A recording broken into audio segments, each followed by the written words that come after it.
So, we are here in section 5.3. We have 3 sections left to be done. I'm very excited about it. Learned a lot. I did another section off stream.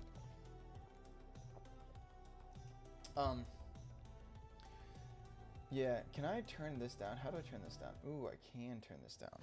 Fantastic, which means that I can make this go up. And let's do... boy, I know you're not trying to get into that food.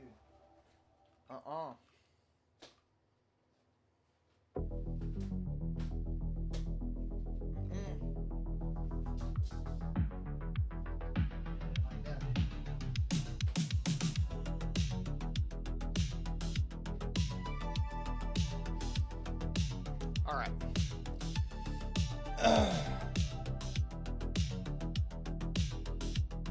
Bot bricks. I don't know what that is. I need to double check. My chat and everything's so like screwed up and messed up and stuff because like I set it up when I didn't really know what I was doing.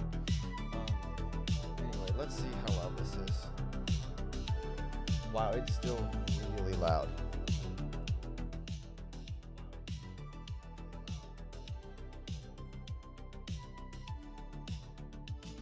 Interesting. I don't know how to control that. Other than it going through a different thing. Well, we'll just stop it. I guess we don't need background music. Let's do a sound check of this stuff.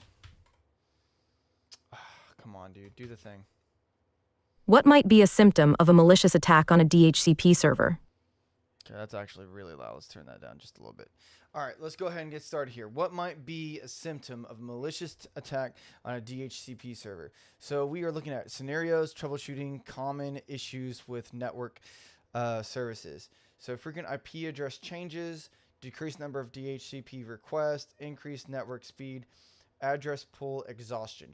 I'm going to say it's probably address pool exhaustion because if it's been maliciously attacked, it probably doesn't have a lot of IP addresses. Yeah, okay, there we go. Cool. And remember, as we go through this, the first one that we go through, we're not really going to put any hard answers unless it's just like glaring. And we're doing that so that way when we come back to review them, we can review all of the answer choices as well. So we can get as much bang for our buck out of each question because we're trying to learn. All right? A network administrator is testing a remote server's network configuration and decides to ping the Internet Protocol IP address of a familiar Office Windows workstation. No replies are received, but the admin confirms DHCP settings are enabled on the workstation and can successfully browse the Internet. What is the most likely reason why the client workstation did not respond to a ping request? The IP address has expired. That doesn't make sense. Okay, if the IP address had expired, it wouldn't have access to the WAN. The Internet port is bad. Possibly. The same IP address of another client is being used. Could be, but that's not going to be a DHCP server. That's going to be a NAT issue. An IP address from another subnet is being used. Interesting. So it has access to the WAN, but it doesn't have access to someone else. I'm going to say that the Ethernet port is bad, but I'm not 100% sure. Okay, so then it has to be, it probably has something to do with the subnet mask or IP address of another client is being used. That one doesn't quite make sense to me, but since it doesn't make sense to me, it probably is the correct answer because it's something I don't know.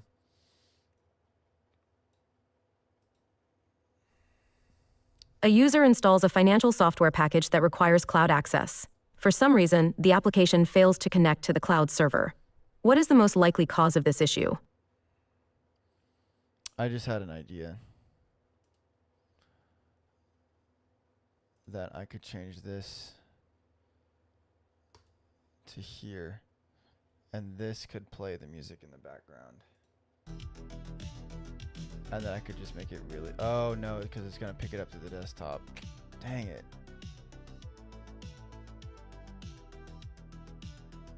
No, it's still going to pick it up just because the desktop's the issue. Okay, don't worry about it. No music. Okay, I'll worry about that off stream. All right, let's see what's going on with this. A user installs a financial software package that requires cloud access. For some reason, the application fails to connect to the cloud server. What is the most likely cause of this issue? Okay, so the user has installed financial software and it requires the cloud access. Okay, so it requires internet access basically. For some reason, the application fails to connect to the cloud server.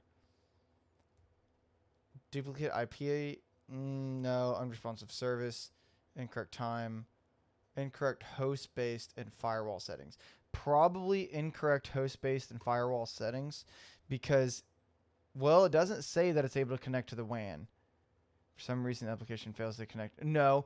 Okay, I'm assuming it's connected to the WAN because it's saying that the application has failed to connect to the cloud server, not the actual internet. So we're going to go and we're going to say that it's incorrect host-based firewall settings. Something is stopping it. The only reason that this might be wrong is that it might be on the other end, but most likely it's the company end. Ooh, let's go. Okay. What happens when topology changes notifications? TCN is received in a network using STP. This is going to be a really hard one because I do not know what STP is. So we're just going to hit straight up. I don't know. All right. Let's look at this. In a newly set up branch office, a network administrator configures the network with the subnet 172.16.0.016. All devices are supposed to communicate within this subnet. However, the administrator notices that host X, with the following configuration, cannot access the shared resources located on a server within the same subnet. Okay, so what is the primary reason for host X inability to access the shared resources? So it has an IP address, the default gateway. Okay, first glance, everything seems fine. I do see this looks weird. Okay, the server IP address is in a different subnet. Yes, see, this is what's making me think that it's in a different subnet. The IP address is incorrectly assigned. That could also be the same because that's basically the same answer, right? It's just a matter of which one's more correct. The subnet mask is too restrictive. Should not be. Okay? I need to get better at being able to do subnetting in my head. The default gateway is misconfigured. No. No, the default gateway is not misconfigured. I'm going to say it's one of these two. Dang! Okay. We're going to do...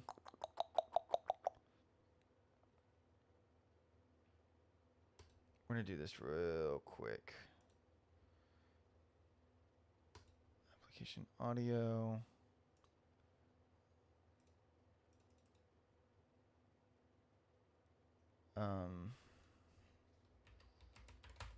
Chrome.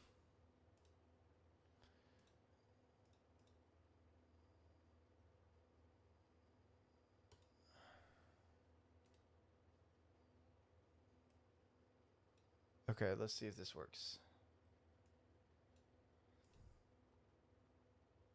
Recently booted computer systems at a large company are not able to access any network resources. IT investigates and finds the systems configured with automatic private IP addressing APIPA addresses. Which of the following is most likely causing the issue? Okay, perfect. Wow, that really captured a lot. Holy crap. Let's do another one.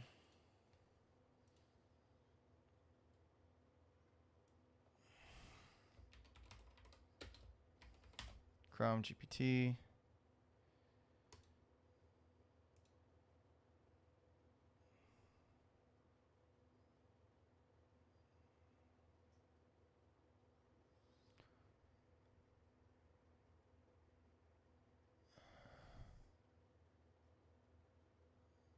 Bet this is it.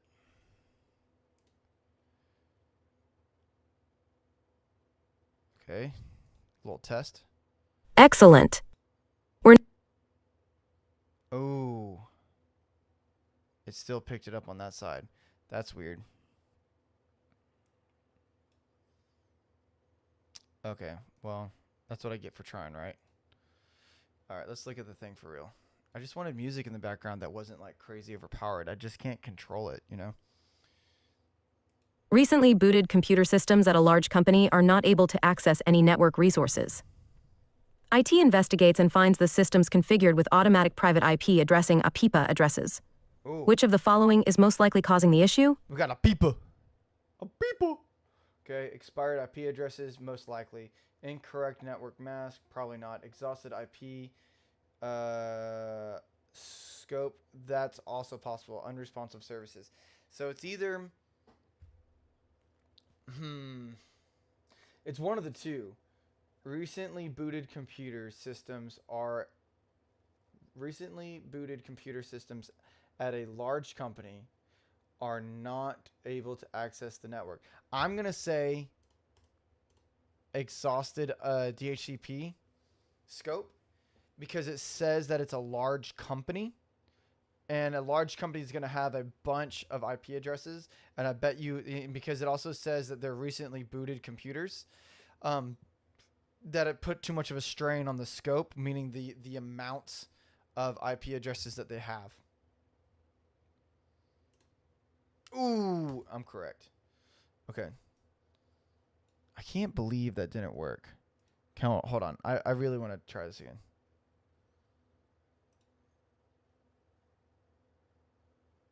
Users are reporting that they are Okay.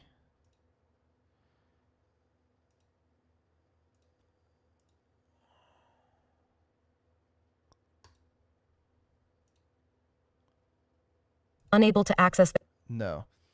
It's picking up the same Chrome tab. That's wild.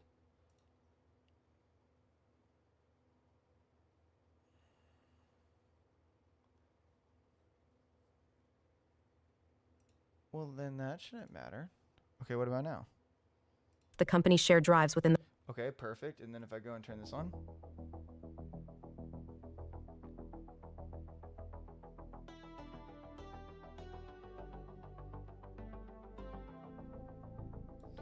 Okay. Now we have some background music. How loud is that? Is that too loud? Find out.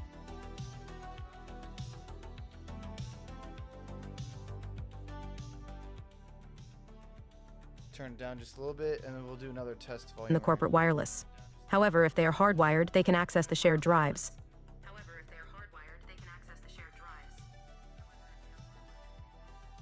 Okay, I think I figured it out.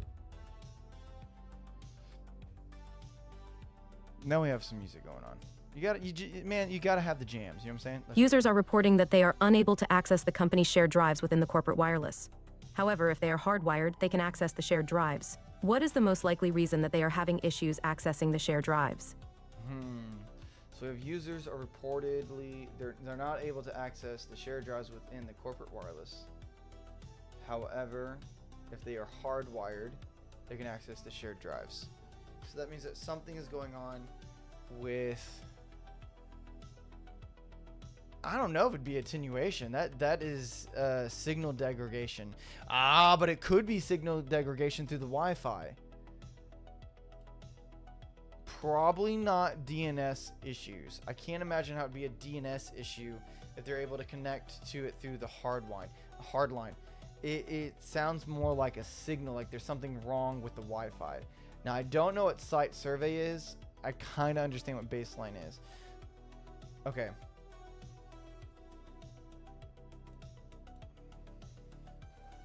You are configuring a new network segment that includes 3 switches, switch A, switch B, and switch C. Okay. Switch A is connected to switch B is connected to switch C, and switch C is connected back to switch A, forming a triangle. Okay. To prevent loops, you decide to implement the spanning tree protocol STP. Okay, so STP means spanning tree protocol. We're gonna have to look that one up. I think I know what that is. I kind of remember spanning tree protocol, but I don't remember it being called STP. Some of these acronyms, man, they kill me. After enabling STP, you notice that one of the links between the switches is not forwarding traffic. Which of the following links is most likely to be in a blocking state due to STP? Let's see if we can use our deductive reasoning skills. Any of the links could be in a block state depending on the bridge ID. The link between C and A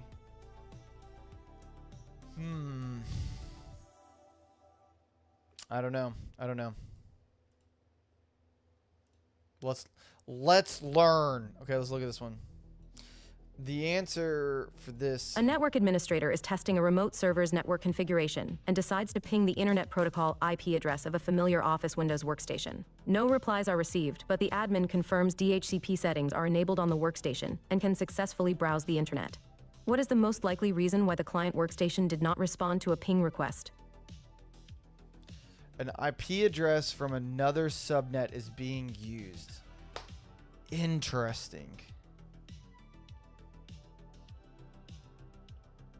An IP address from another... Okay, we'll see what we got. The client workstation has a valid Internet Protocol IP address from a different subnet range. This is possible with a rogue dynamic host configuration protocol DHCP server on the same local area network LAN. I don't fully understand.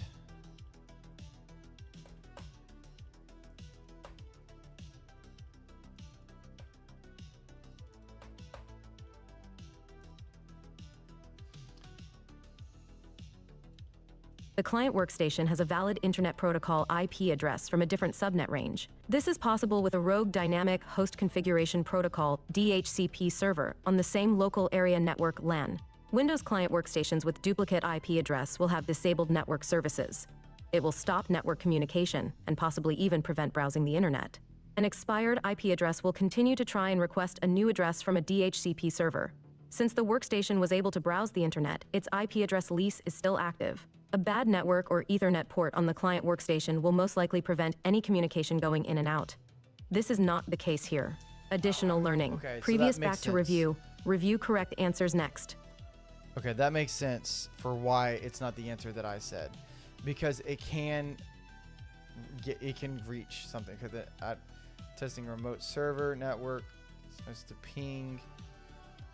They cannot ping. No replies received. But the admin DHCP server settings are enabled for the workstation. Oh, and can browse the Internet successfully. So that makes sense that it's one of these two. What I don't understand is what the difference between these two are and what they mean. Let's see what ChatGPT has to say. Great question to kick off section 5.3. Let's break this scenario down clearly using your 5-part format. Question: a network admin tries to ping a Windows workstation's IP but gets no reply. The workstation can access the Internet and has DHCP enabled. What's the most likely reason it doesn't respond to the ping? Correct answer: an IP address from another subnet is being used. 1. Restate the question. Why would a Windows workstation, which is actively browsing the Internet and has valid DHCP settings, fail to reply to a ping from a remote server? 2. Simplified answer. The server is on a different subnet, and Windows by default blocks ICMP ping requests from other subnets. 3. Analogy. Think of it like trying to knock on someone's front door, but their doorbell ignores visitors from outside the neighborhood. Inside the neighborhood, same subnet, the doorbell rings. Outside, it stays silent, not because no one is home, but because they're ignoring strangers. 4. In-depth explanation. Windows client machines, especially modern versions like Windows 10, 11, often block ICMP echo requests pings by default, especially if the request comes from a different subnet or network zone. Let's look at the logic.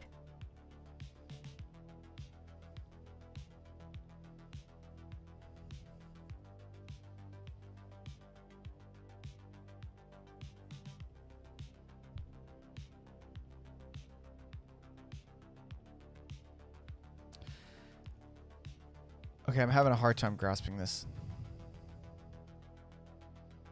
Let's go back to 2. DHCP is working. The machine can browse the Internet. 2. Simplified answer. The server is on a different subnet, and Windows by default blocks ICMP ping requests from other subnets. 3. Analogy. Think of it like trying to knock on someone's front door, but their doorbell ignores visitors from outside the neighborhood. Inside the neighborhood, same subnet, the doorbell rings. Outside, it stays silent, not because no one is home, but because they're ignoring strangers. 4. In-depth explanation. Windows client machines...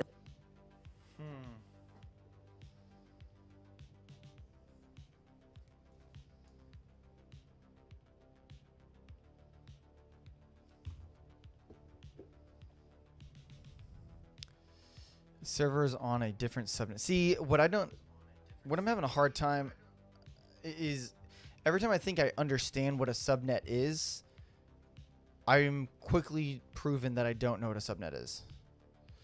So for me, what it sounds like a subnet is an IP address that has been broken down into more small layers. And they're also grouped together. But I don't know if that's necessarily it. Maybe this is the moment to dive into it to figure out what the thing is. Subnet. Oh, dang it. Let's look at this analogy 3. again. Analogy. Think of it like trying to knock on someone's front door, but their doorbell ignores visitors from outside the neighborhood. Inside the neighborhood, same subnet, the doorbell rings. Outside, it stays silent. Not because no one is home, but because they're ignoring strangers. Also, okay, I do know that a subnet has to do all internally. Like, it's all private. So it would make sense that you would have access to an internet browser in the WAN and not be able to do the subnet mask. So the question is, okay, let's look at the more in-depth answer here. So my issue is that it says an IP address from another subnet is being used. What does that mean that another IP address from another subnet is being used? 4. In-depth explanation. Windows client machines, especially modern versions like Windows 10, 11, often block ICMP echo requests pings by default, especially if the request comes from a different subnet or network zone. Let's look at the logic. DHCP is working. The machine can browse the internet. You're not getting ping replies. Most likely culprit? Firewall settings that block ping ICMP from other subnets. The Windows Defender firewall has rules like allow ping from same subnet, block ping from different subnet.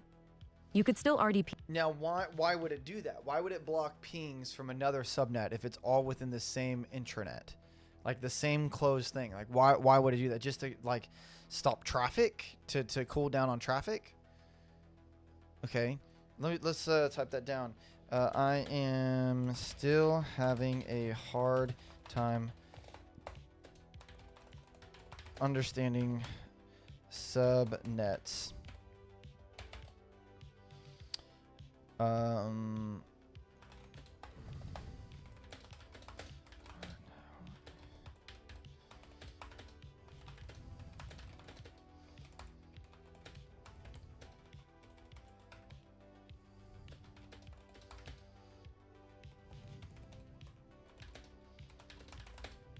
It's broken down into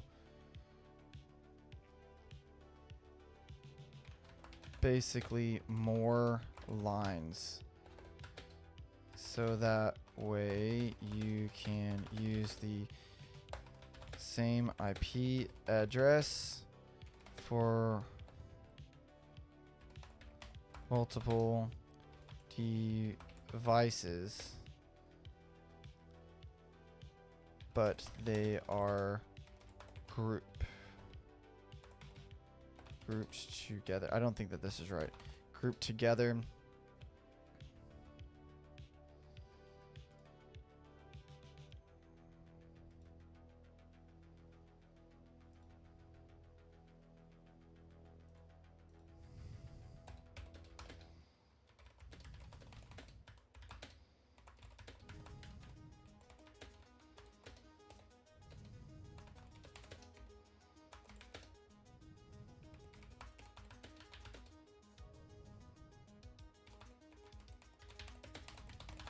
I can't talk and type at the same time. Sorry, boys. I'll try to be better. I also know that sometimes subnets are used to group offices and departments together to make it easier. So why would what did it say? Why would ICMP block pinging from another subnet? Why would that matter? Why would that matter if it's all within the same private network? Like, say, a company or something.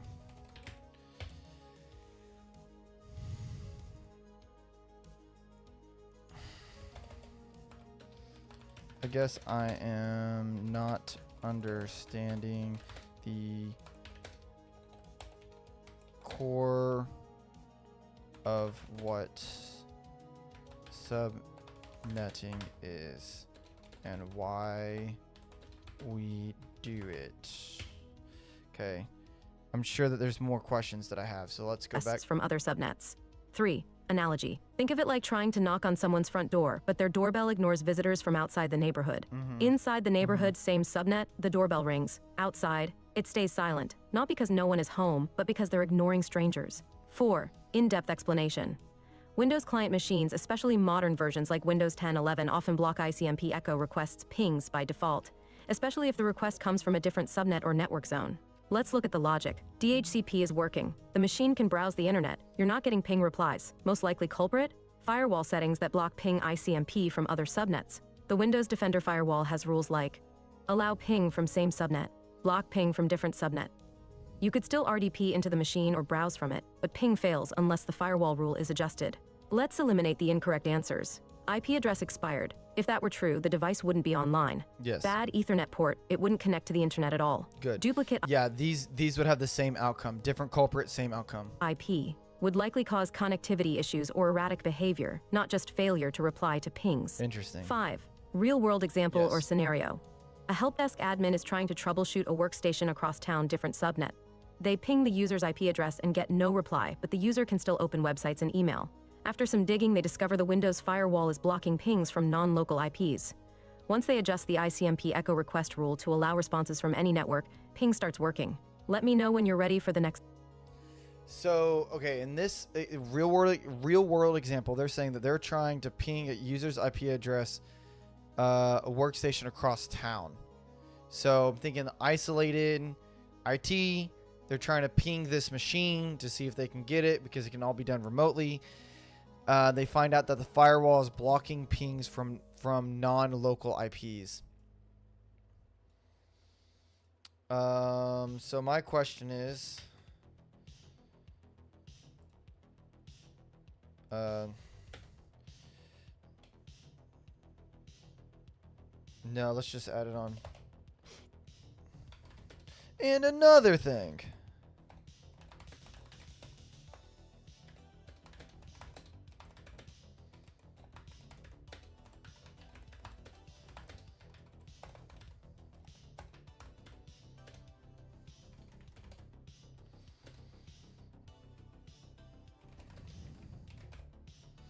Does local mean physical location or local mean within the same network? For example, a company has 2 locations on different sides of town. Oh, my fat fingers is what did it. Okay. Different sides of town. Okay, let's clean it up.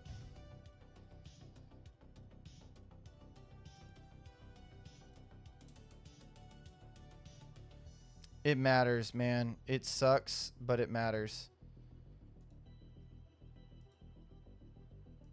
Okay. Also another thing, in your real world example, you said Windows firewall is blocking pings from non-local IPs. Does local mean physical location or local mean with the same network? For example, a company has 2 locations and 2 different sides. Let's see what it says to that. Because this has been a big deal for me. Like, I've always struggled with subnetting, and I know that it's a core component of network. And so I have to figure this out. I have to be able to do it.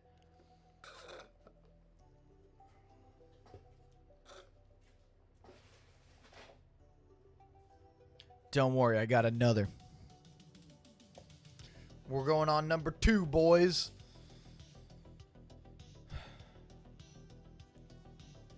Oh, God. Oh, that was not good after drinking that last one. Okay. I needed to cleanse my palate first. Let's see what we got. You've asked exactly the right questions, and you're not alone. Subnets can... Okay, let me just stop here.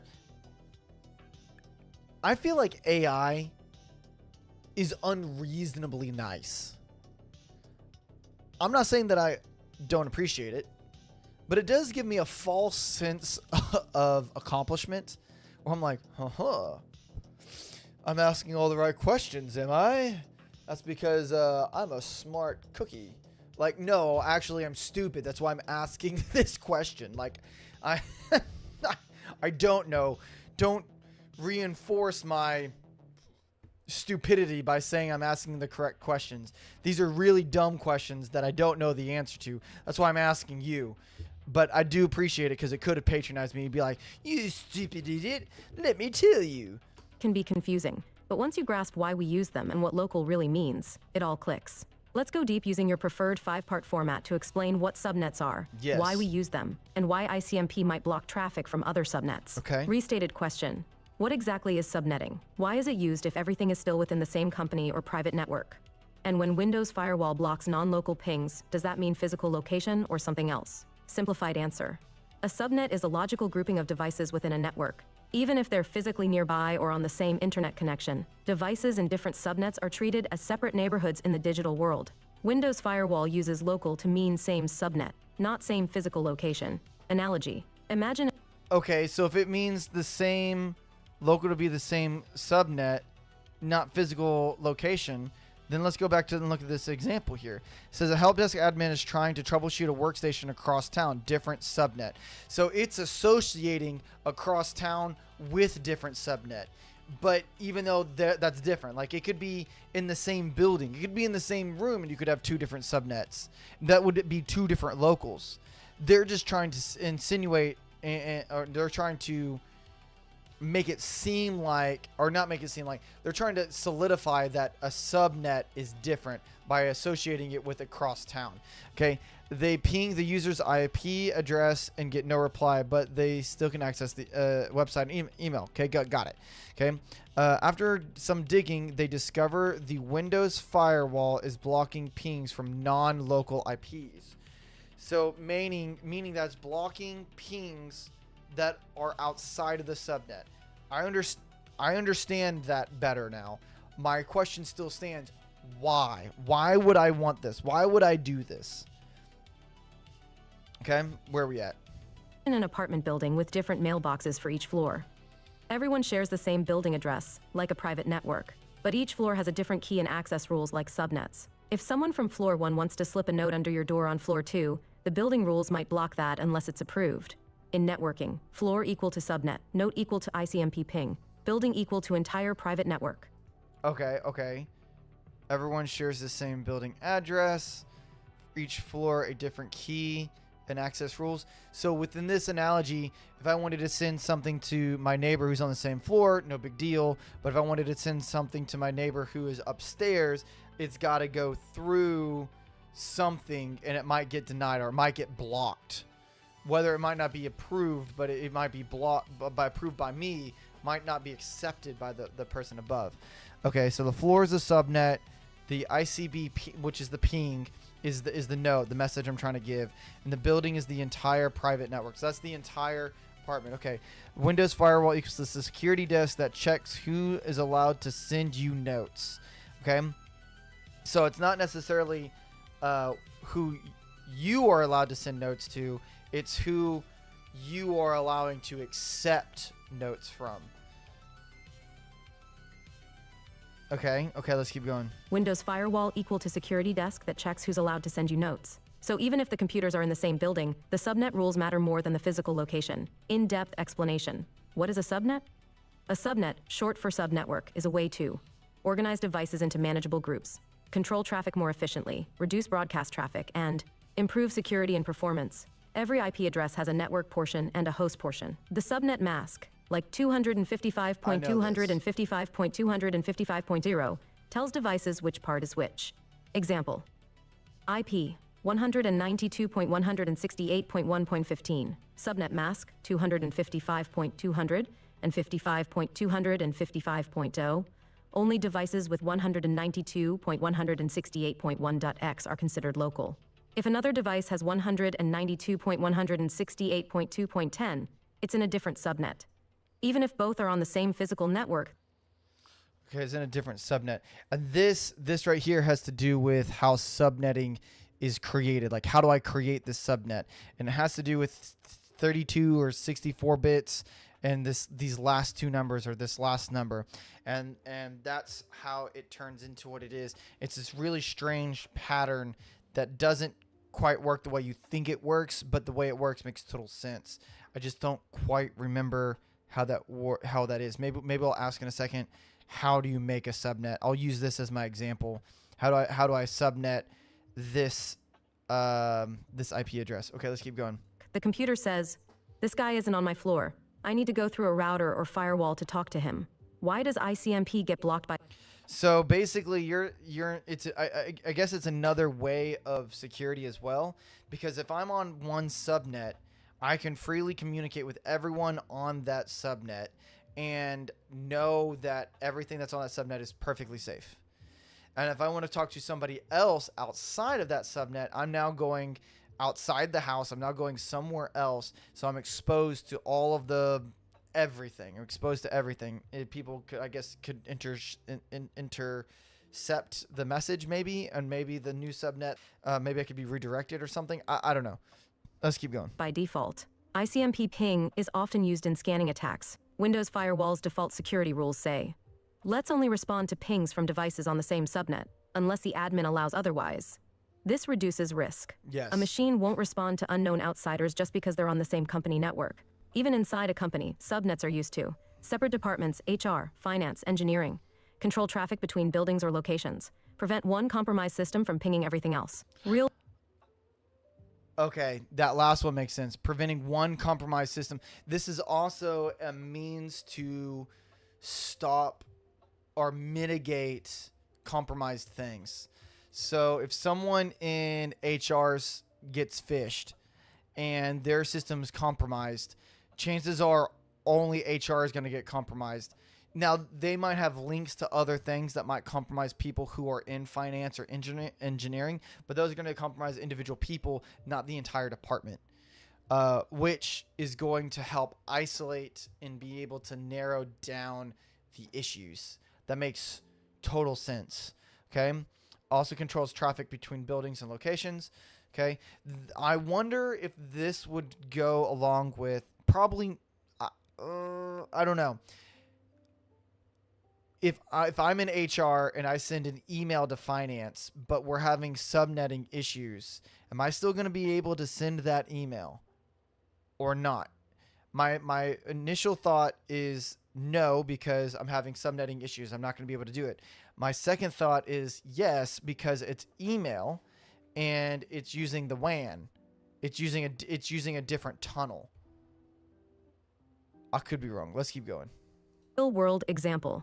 You're a sysadmin for a company with HQ in Dallas, subnet 192.168.10.024.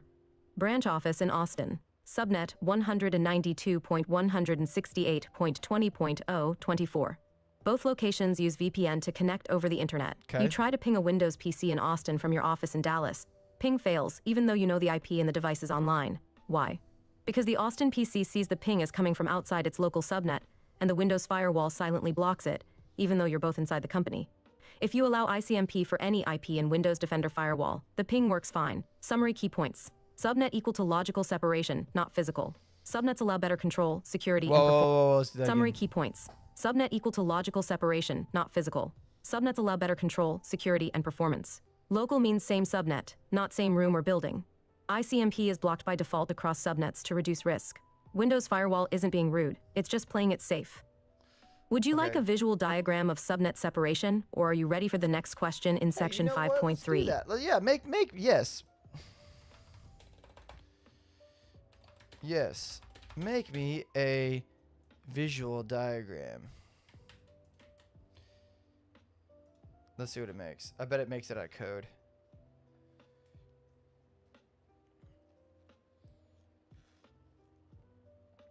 Not making a diagram. Soul ethereal.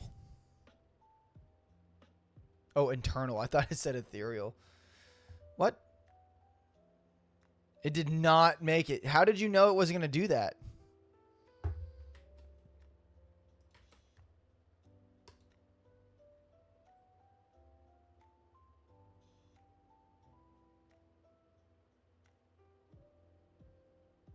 There it goes. Oh, it's going to make an image. I thought it was going to write it like in code. Sometimes it asks me to do it and it'll create it using a code or like not code, but like a text thing where, you know what I mean?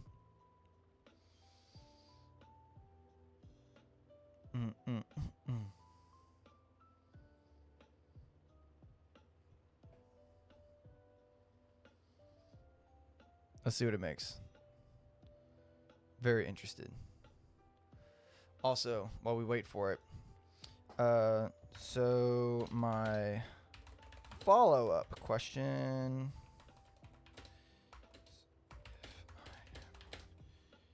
So if HR is on a subnet and sales is on another subnet, then I've tried this before with certain diagrams, but yet it takes a good while. Yeah, I've noticed it's way better at making images, like pictures and stuff. Like, I mean, my thumbnail for this YouTube video, because I'm streaming on YouTube and Twitch, the thumbnail came from ChatbotGPT. So that didn't take very long, but I have noticed that diagrams take a long time. I've only had it make like a few though.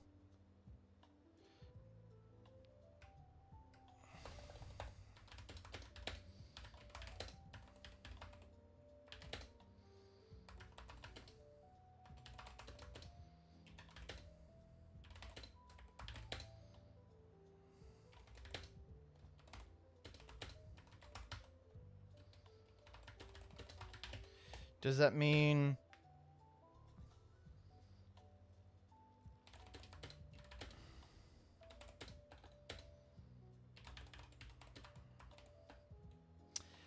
where I cannot ping from sales? Does that mean that HR cannot send emails to sales or connect with them at all? Or does that mean that HR cannot connect to the same internal apps that sales can?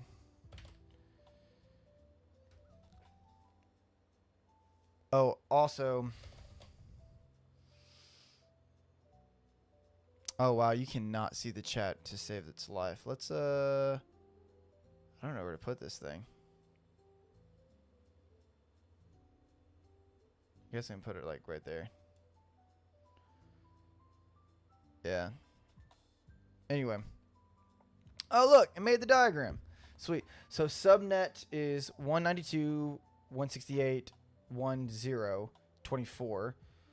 192.168.20. So then we have this. There's the router. Assuming that it created it correctly. 1.10, 1.20, 1.10, 1.20. So these are the subnets. Okay.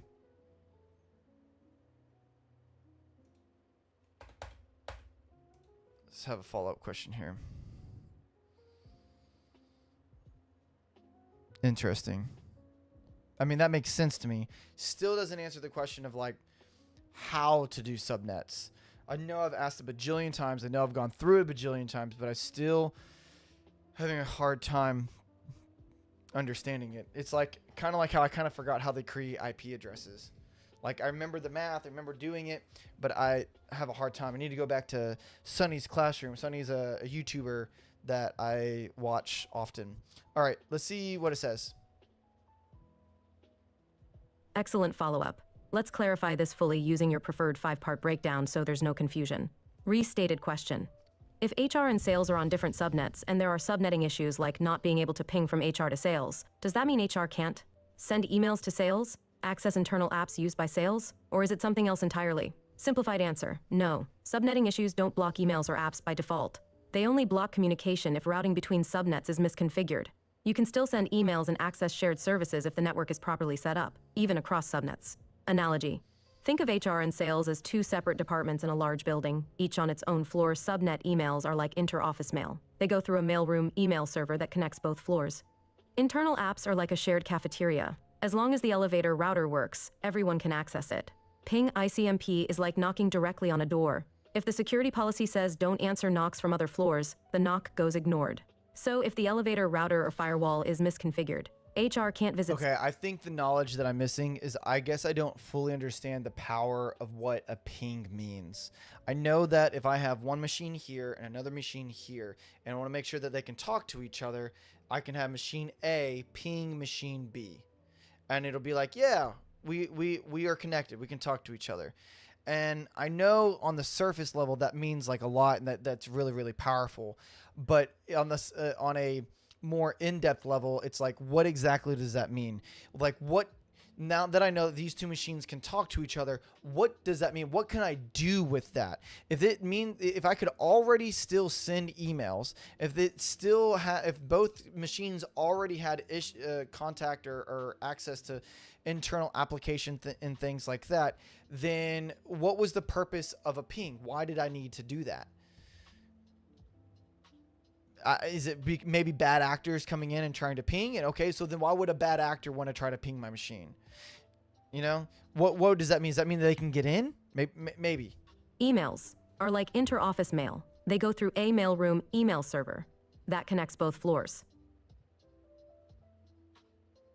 Oh, dang it. Analogy. Think of HR and sales as two separate departments in a large building, each on its own floor. Subnet emails are like inter-office mail. They go through a mailroom email server that connects both floors. Yes. Internal apps are like a shared cafeteria. As long as the elevator router works, everyone can access it. Ping ICMP is like knocking directly on a door. If the security policy says don't answer knocks from other floors, the knock goes ignored. Okay. So if the elevator router or firewall is misconfigured, HR can't visit sales, but they can still exchange mail and use shared services if those systems are on accessible floors. Interesting. Okay, let's see what the more in-depth answer is. In-depth explanation. 1. What subnet separation means. When HR is on 192.168.10.0, 24 and sales is on 192.168.20.0 24, they're in different subnets. To talk, they need a router or layer 3 switch to route traffic between the subnets. 2. What can't ping really means. If HR can't ping sales, it's usually an ICMP block by a firewall, Windows, or network, a missing or broken route, a VLAN misconfiguration. Cause math. Okay, what does the acronym of math mean again? These acronyms are killing me, dog. I'm not even gonna lie. Okay, yes, subnet masking is tedious because, oh, no, you just are emphasizing the word math. Yes, you are correct. It is tedious because of math, but it's a simple formula. I don't know if we're going to go into that because I would want to get through the rest of this because, as you can tell, there's still a lot to do over here. Where'd my mouse go? There it is. Yeah, because of this. But anyway, here we go. Ping is just a testing tool. It's not required for services to work. It only tells you, can I directly reach this other machine? 3. Email and apps usually work. Email and internal web apps typically live on servers, not on the personal devices in HR or sales. As long as the servers are on accessible networks and the routes exist between subnets, then yes, HR can. Send/receive emails to sales. Use internal apps also used by sales. Access shared drives, printers, etc., even if ping doesn't work. Interesting. Okay, let's look at the real world scenario. So imagine HR is on the VLAN 10. It's called 10 because there's 10 there. VLAN 20, they use 20 because 20 is there. A lot of times you rename the VLAN the same as the subnet in order to make it make sense, but it's not always. Side note, whenever you're naming VLANs and things like that, you don't want to use like Scooby-Doo or like, I don't know, like you don't want to use like stupid names. A router or layer 3 switch connects them. An email server is on VLAN 100. So email is just on its completely different VLAN. Man, dude, it's like this. I know it's called the web, but like Jesus, it's like this huge interconnected web. If the router has proper routes and firewall rules, allow TCP, block ICP or ICMP, then emails can flow. Internals can work both ways. Are for both, but pinging from HR to sales fails unless ICMP is explicitly allowed across VLANs. And we don't want to do that, because if we allow that, then the chances are bad actors are going to ping. Now, I don't necessarily know what that means if you can ping. Like, for me, an outsider, if I'm able to ping HR, what benefit is that to me? Pings fail total. Let's ask that real quick. Okay, and this will be the last one, then we'll get back to the questions. Okay, so if me, an outsider, not a part of the... what am I looking for? Okay, so if me, an outsider, not a part of the company, can ping an HR device, what does that mean? What benefit? Benefit? That is not how you spell benefit. Not even close. Okay.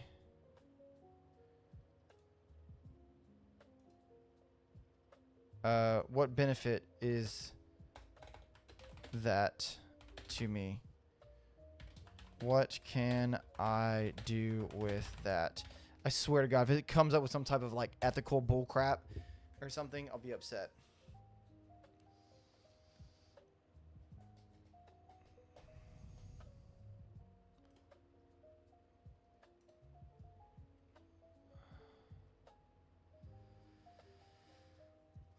Excellent and very real-world question. Let's fully break it down using your 5-part method. You see what I mean by like the over niceness? Like, it's making me feel like I'm a network administrator already and I haven't even taken the damn test. Restated question. If you're an outsider, unauthorized person, and you can ping an HR device, what does that mean? What benefit does that give you as the outsider, and what could you potentially do with it? Simplified answer. If you can ping a device, it means the device is reachable, not blocked by a firewall. The IP address is active, and you now know there's a live system on the other end. While ping doesn't let you hack anything directly, it's the first step in identifying vulnerable targets on a network. Analogy. Oh, okay. Imagine a neighborhood where you're knocking on every door. If the door knocks are ignored ICMP blocked, you assume no one's home. If someone knocks back ping reply, now you know someone lives there. You don't have the keys to get in, but now you know which doors are worth picking. Okay, this makes sense, because in PewDiePie's video where he talked about how he made his own server, which I'm currently doing as well, he was talking about how he was getting pinged by a bunch of bots. And he was like, "Ugh, I don't really like that." And I was like, yeah, that kind of sounds scary, but I didn't fully understand why. It just sounded like a bad idea. This makes sense, because it's telling people like, hey, I'm home and the door's unlocked. In-depth explanation. 1. What ping reveals. A ping reply tells you the device is up and running. The IP address is valid and reachable. There are no firewalls or filters blocking ICMP. This is useful for an outsider doing reconnaissance, mapping the network, planning an attack. 2. What happens next? If an attacker can ping a device, they know it's active. They might run a port scan next using tools like Nmap. If ports are open like HTTP, RDP, SMB, they could try to exploit vulnerabilities, attempt brute force logins, launch denial of service attacks. So while ping doesn't let them hack in, it starts the process of enumeration, which is critical in cyber attacks. 3. Why it matters. Good security practices often involve blocking ICMP from untrusted sources, so outsiders can't even confirm if a device exists. Real-world example. An attacker from outside the company runs a basic Nmap ping sweep like bash copy edit nmap SN 192.106. If they get ping replies from HR devices, they know the network exists. They see which devices are alive. They might follow up with Nmap SV to find services versions. Okay. I get it. So basically, if I'm able to ping something, it's the first step in knowing that something, kind of like how, like if you go to like a public area.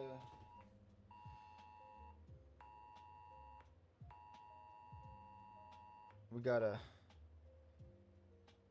Amber Alert. Okay. Anyway, kind of like how there are robbers who will go like around like a parking garage or something, and they'll just pull on doors. And if a door is open, then they're gonna rob it. But if it's not, they're gonna move on because they're looking for easy things. Or, you know, like there's some other things that people do. I don't know if that's necessarily a good analogy. All right. So now let's go back to the actual question here. It's been a while. A network administrator is testing a remote server's network configuration and decides to ping the Internet Protocol IP address of a familiar Office Windows workstation. No replies are received, but the admin confirms DHCP settings are enabled on the workstation and can successfully browse the Internet. What is the most likely reason why the client workstation did not respond to a ping request? Okay. What day is it? Wednesday. Okay, so this makes total sense. The IP address from another subnet is being used. That's why. Okay, that makes so much sense now. Let's move on. Oh my gosh, I stayed there so long that it timed out.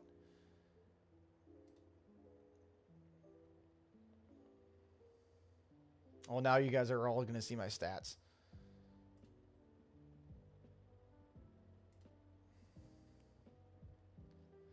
Okay, next. Let's see what's going on with this bad boy. I hate when it takes forever for it to read. In a newly set up branch office, a network administrator configures the network with the subnet 172.116.0.016. All devices are supposed to communicate within this subnet. However, the administrator notices that host X, with the following configuration, cannot access the shared resources located on a server within the same subnet. Okay, so that means that the subnet mask is too restrictive. I know that this 16 determines how many IP addresses are going to be limited to that subnet. What is the primary reason for host X inability to access the shared resources? The correct answer is that the subnet mask is too restrictive. The subnet mask of 255.255.255.0/24 is too restrictive for the intended subnet of 172.16/16. This incorrect subnet mask limits host X to a 172.16.25/24 subnet, preventing it from accessing resources outside this range within the larger range /16 network. I understood that enough to understand that the subnet mask is too restrictive. But this also goes back to understanding exactly what a subnet mask... Well, I know what a subnet mask is now, but being able to set it. I know that you get this... You take this number to get these. Okay, we're gonna continue on. I'm just gonna accept that in my soul, in my heart of hearts. I'm just gonna accept it that this is the right answer, and that in the future I will understand.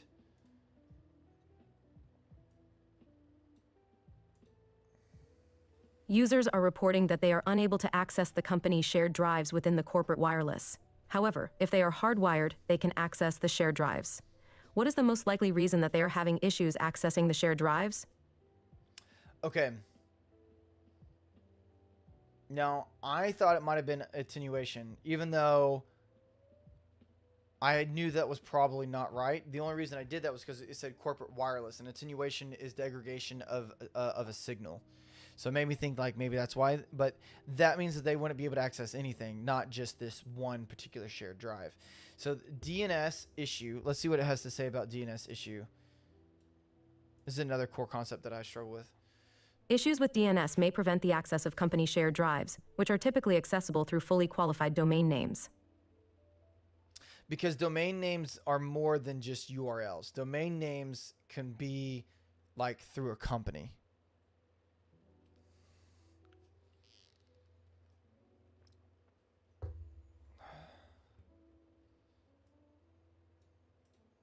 I was watching some.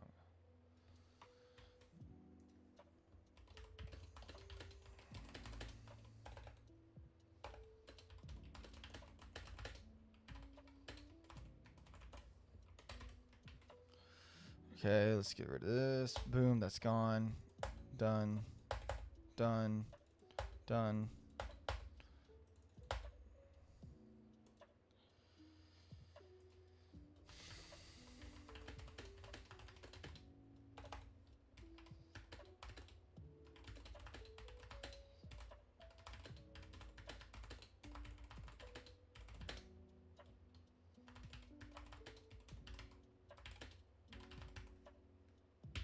Okay. See what we got here. Perfect. Let's break this question down thoroughly using your 5-part method. Restated question. Why would users on corporate Wi-Fi be unable to access shared drives, but those on wired connections can access them just fine? Correct answer. DNS issues. 1. Simplified answer. The Wi-Fi network likely has misconfigured DNS settings, so devices can't resolve the shared drive name to an IP address, even though they're connected to the network. 2. Analogy. Imagine two groups of people trying to call John. The Wi-Fi network likely has misconfigured DNS settings, so devices can't resolve the shared drive name to an IP address, even though they're connected to the network. 2. Analogy. Okay, I can tell the reason I don't understand this is that I'm missing core fundamental knowledge of what DNS actually is. Imagine two groups of people trying to call John using a phone book. The wired users have a full phone book. They find John's number and call. The wireless users have a phone book with missing pages. They can't find John's number, even though John is home. In this case, the shared drive is John, and the DNS server is the phone book. 3. In-depth explanation. Most shared drives on corporate networks are accessed via host names or UNC paths, like cpppp edit file server 1 to public. This requires DNS to resolve file server 1 into its correct IP address. If the wired network uses an internal DNS server, for example, 192.168.1.5, but the Wi-Fi network is using a public DNS server, for example, 8.8.8.8. That's Google, by the way. Then devices on Wi-Fi won't know where file server 1 is, even though it's right there on the network. The drives are still accessible if you manually enter the IP, which proves it's a name resolution issue, DNS. Let's eliminate the wrong answers. Site survey, that's a planning tool, not a fix. Attenuation, signal loss doesn't usually cause only shared drive failures. Baseline, that's a monitoring concept, not directly relevant here.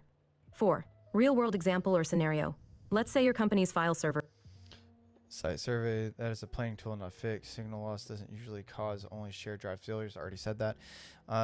That's a monitoring concept, not directly relevant here. So that's what I thought.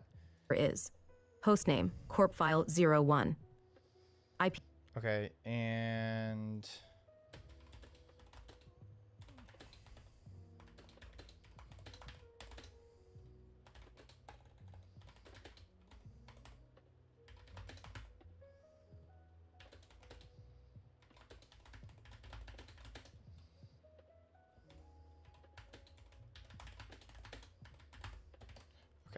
add to our question. IP address 192.168.210. I don't need to read me all these numbers. Okay, let's say your company file server is hostname this.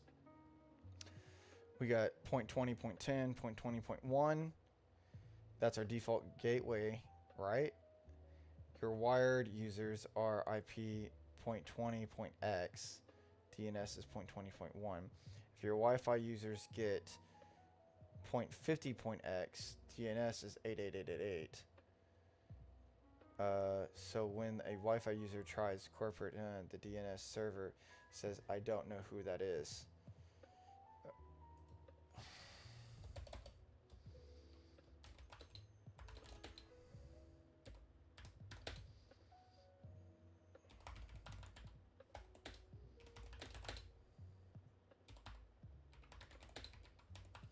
So how's that different from a default gateway? Or is...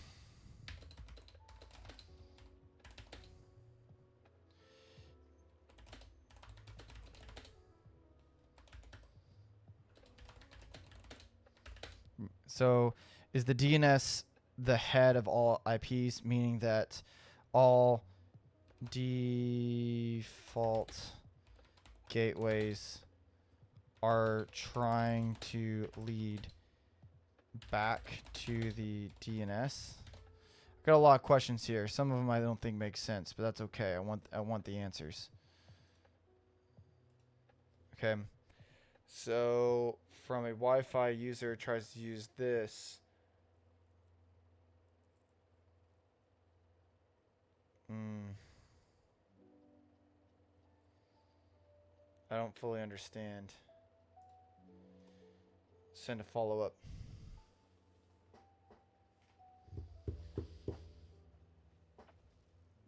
Let's see while we wait for that. Let's see what the other answers.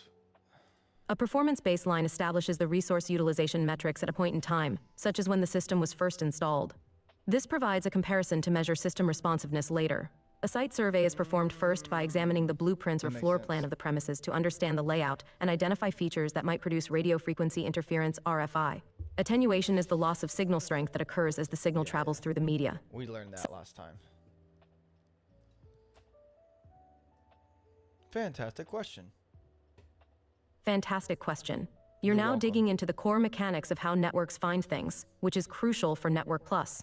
Let's go step by step using your 5-part breakdown. Restated question. What is DNS and how does it differ from website domain names, host names, the default gateway? And how do all these things work together? Yes, Simplified answer. DNS domain name system translates names like google.com or fileserver1 into IP addresses, so devices know where to connect. Okay, see, I knew that. I forgot that, but I knew that.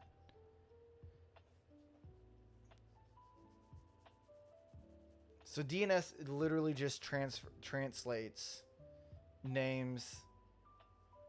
Okay, let's just keep going. A host name is a name given to a device on a network like laptop 01. A domain name is usually used for internet resources like openai.com. The default gateway is the IP address your device uses to send traffic outside its local network. It's like the front door. DNS and the gateway are not the same, but they both help your traffic find where it needs to go. Analogy. Imagine a large company building. Every employee device has a name badge. That's the host name. You want to call accounting. You ask reception DNS to look up their room number IP address. If you're on the same floor subnet, you walk there yourself. If they're on a different floor or building, you go through the elevator lobby default gateway. So, DNS equal to receptionist, phone book. Host name equal to name badge. Domain equal to department or company name, for example, sales.openai.com. Default gateway equal to elevator lobby that gets you to other networks. In-depth explanation. What is DNS? DNS stands for Domain Name System. It's a directory service that translates human-friendly names into IP addresses. When you type, copy edit to www.google.com. Your computer asks the DNS server for the IP address of www.google.com. The DNS server replies 142.200 and 50.100 and 90.68. Your browser then sends traffic to that IP. Hostname versus domain name. Hostname, the name of a specific device on a network, for example, printer 01, HR server, laptop 01. Domain name, the name of a network or internet resource, often ending in com, net, etc. Example, sales.mycompany.com equal to hostname.subdomain.domain. So, a fully qualified domain name, FQDN, includes both. PGSQL copy edit printer 01.office.local, hostname plus domain. DNS in a local network. In corporate networks, you might access a shared drive via tune file server 1.docs. Your DNS server internal resolves file server 1 to 192.168.120. But public DNS like 8.8.8.8 has no clue about your local server. How is DNS different from the default gateway? DNS translates names, IP addresses. Default gateway moves your packets to other networks, for example, from 192.168.1.0, 24 to 10.0.0.08. They work together, but serve different jobs. DNS says, where is google.com? 142.250.190.68. Gateway says, you're not on that network. Let me send it out to the internet. Real-world example. Let's say your laptop is trying to visit PGSQL copy edit to www.corp-internal-app.local. Here's what happens. DNS lookup. Your DNS server says, that's 192.168.100.22. Your device checks if that IP is on the same subnet. If yes, it connects directly. If no, it sends the packet to the default gateway, which routes it to the right. Okay. Let's see if it'll make this diagram.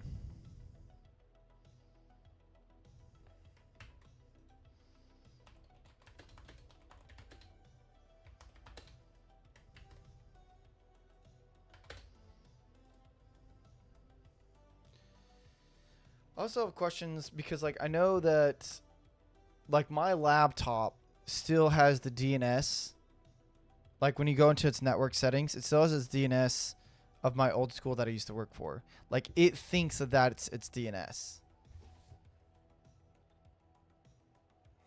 I don't know how that works. So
interesting. Let's go back to the question at hand here while we let that generate. We learned earlier that it's going to take a while. Users are reporting that they are unable to access the company's shared drives within the corporate wireless. However, if they are hardwired, they can access the shared drives. What is the most likely reason that they are having issues accessing the shared drives? So they're having DNS issues. But the DNS issues are only happening on the wireless. It's not happening on the hardwired. I understand it enough to understand that DNS issues is the correct answer, but I don't understand enough to understand why DNS issues is the correct answer. Like, I understand that it's not site survey, attenuation, or baseline. What is site survey again? Site survey is a performance first by example of the blueprints or floor plan of the premise to understand the layout and identify features that might produce radio frequency interference. Okay. So it's literally the survey of whatever, like you're about to lay the network stuff in it. Okay. Let's move forward. We'll come back to it. We still have like more to go through. What happens when a topology change notification TCN is received in a network using STP? STP, I didn't know, but I learned it a second ago. The answer is ports may change their status from forwarding to blocked or vice versa. So what happens to a topology change notification? We'll come back to it. Let's look at here. Okay. So user request file server 1 example.com. DNS server responds because now it's changing this name into this IP address. Then it goes to the gateway, send packet to this, which goes over here, file server 1, which is this IP address. And this is the server. And then it goes back to the user. Okay.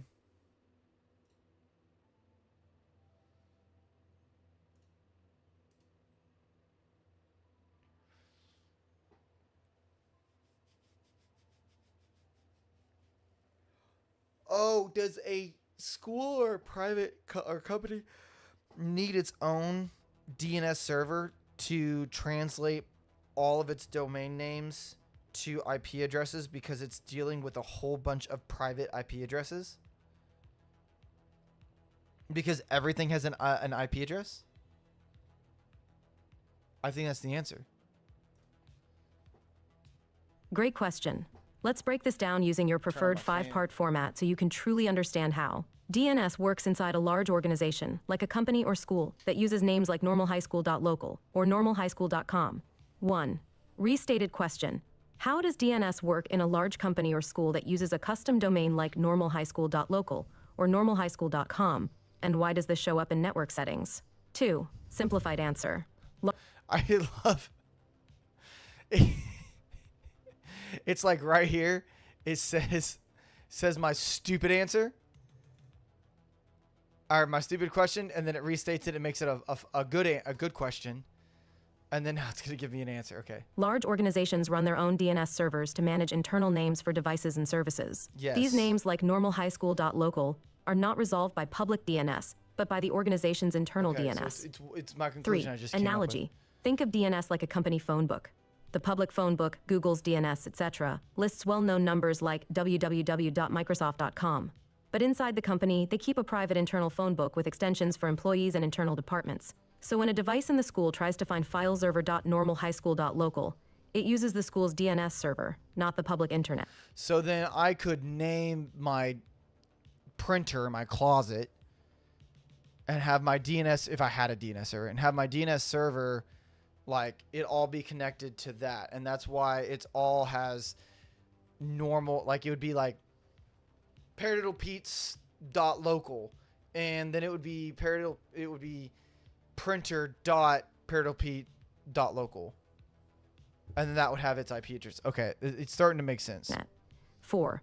In-depth explanation. What is normalhighschool.local or .com in this context? These are internal DNS domains used to identify and organize network devices and services. Local is often used for internal-only networks.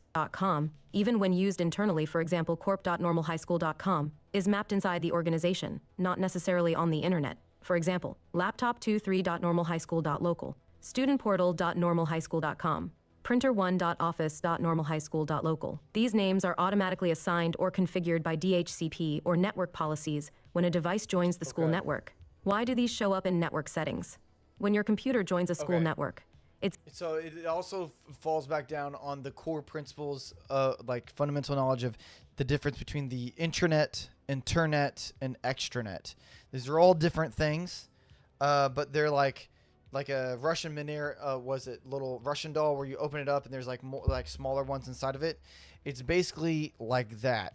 So I could have I could have a network, a home network, and it could be ParaDiddlePete.com or ParaDiddlePete.local, and then it would be like Pete'sPC.ParaDiddlePete.local, something like that. And then if I had multiple things, that were going on, then I could have my DNS server translate it so that way it could all talk to everything. Now, it doesn't really make sense for me to do that inside my house, although I'm probably going to because I'm an idiot. It doesn't really make sense for me to do that inside my house because I don't have that many devices. And it's all going to be hardwired anyway. But still, well, it would still help. And probably not. It's probably overkill. Anyway. It's given a DNS suffix like... Okay. So when your computer joins a school's network, it's given a DNS suffix like normalhighschool.local. That's exactly what happened on my laptop. This suffix is used to resolve short names like library printer to full names like libraryprinter.local. So then,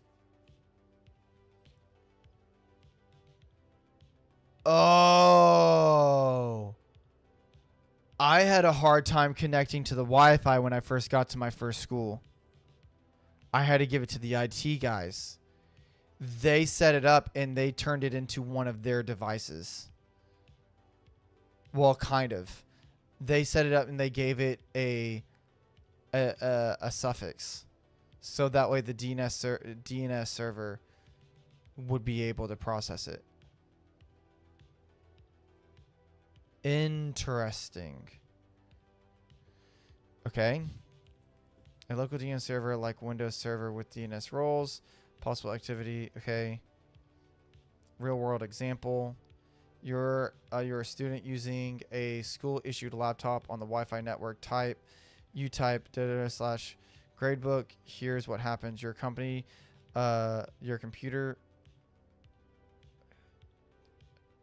the DNS suffix gradebook sends a DNS request to the school's internal DNS server. The DNS server says, yes, gradebook, blah, blah, blah. Your browser opens the gradebook website app hosted on the internal server, but only they can access it because they're on the network. Okay, I still think that there's a few holes, but I'm definitely understanding it so much better. Okay, so then let's go back to this was the issue. So I went way overkill, and I understand DNS way better now. However, I still don't understand why the wire, like, well, I do understand. It's because the issue is DNS. If for some reason the wireless is resolving the DNS differently than the hardwired. Now, why that is, I don't know. That's going to have to require something else, but let's keep going. Now, let's talk about this thing, okay?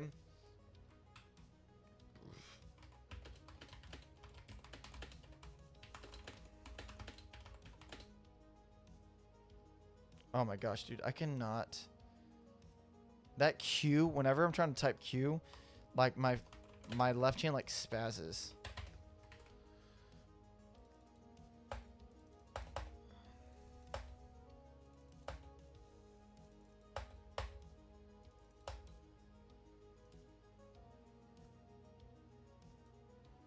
When a TCN is received, it indicates that a device has been added or removed from the network. STP may then adjust the network topology by changing the status of ports from forwarding to blocked or vice versa to maintain a loop-free network. Interesting. Okay. Great. Let's break this STP-related question down using your 5-part explanation format. 1. Restate the question. What happens when a topology change notification, TCN, is received in a network that uses spanning tree protocol, STP? 2. Simplified answer. Ports may change their... So topology change notification, TCN, got it. Spanning tree protocol, STP, got it. Keep going. status from forwarding to blocked or vice versa. 3. Analogy. Imagine your city has a traffic control center like the root bridge that manages road closures and detours. Suddenly, a bridge collapses or a new one opens, topology change. The city sends out an alert TCN, and the traffic control center updates which roads should be open or closed to keep cars flowing smoothly. Some roads are open forwarding, others blocked to prevent traffic jams loops. 4. In-depth explanation.